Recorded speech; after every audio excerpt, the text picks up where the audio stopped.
Maharashtra superfast news चॅनलमध्ये आपले सहर्ष स्वागत आहे। खास सत्याची थार लेखणीची महाराष्ट्रातील ताज्या आणि वेगवान बातम्या पाहण्यासाठी आपल्या हक्काचे चॅनल शेअर करा, लाईक करा आणि सबस्क्राईब करा। धन्यवाद। मदतीसाठी धाव घेतली आणि काळाने झडप घातली। अलिबागच्या राजमाळा येथे आगीत होरपळून तरुणाचा मृत्यू। माणुसकीचा बळी। अलिबागमध्ये आग विझवताना 35 वर्षीय युवकाचा होरपळून दुर्दैवी मृत्यू। राजमाळा परिसरावर शोककळा। दुसऱ्याचे घर वाचवण्यासाठी स्वतःचा जीव धोक्यात घालणाऱ्या एका धाडसी तरुणाचा आगीत होरपळून मृत्यू झाल्याची अत्यंत चटका लावणारी घटना अलिबाग तालुक्यातील राजमाळा येथे घडली आहे।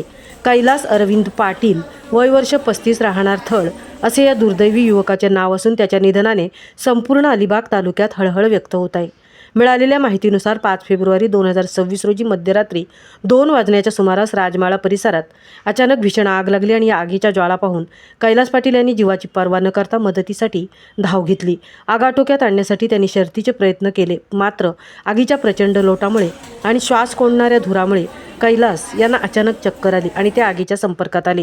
या घटनेत कैलास पाटील हे गंभीररित्या भाजले गेले होते। त्यांना तातडीने अलिबाग येथील जिल्हा सामान्य रुग्णालयात दाखल करण्यात आले। डॉक्टरांनी त्यांना वाचवण्यासाठी शर्थीचे प्रयत्न केले, पण उपचारादरम्यान सायंकाळी 6 वाजता त्यांची प्राणज्योत माळवली। कैलास पाटील थळगावचे रहिवासी होते। त्यांच्या या अशा अचानक आणि धाडसी कृत्या गेलेल्या बळीमुळे राजमाळा आणि थळ परिसरात मोठी शोककळा पसरली आहे। दुसऱ्यासाठी धावून जाणाऱ्या एका उमद्या नेतृत्वाला आम्ही गमावले, अशी भावना स्थानिक ग्रामस्थांनी व्यक्त केली आहे। महाराष्ट्र सुपरफास्टसाठी अमोल जैनसह तृप्ती भोईर, अलिबाग।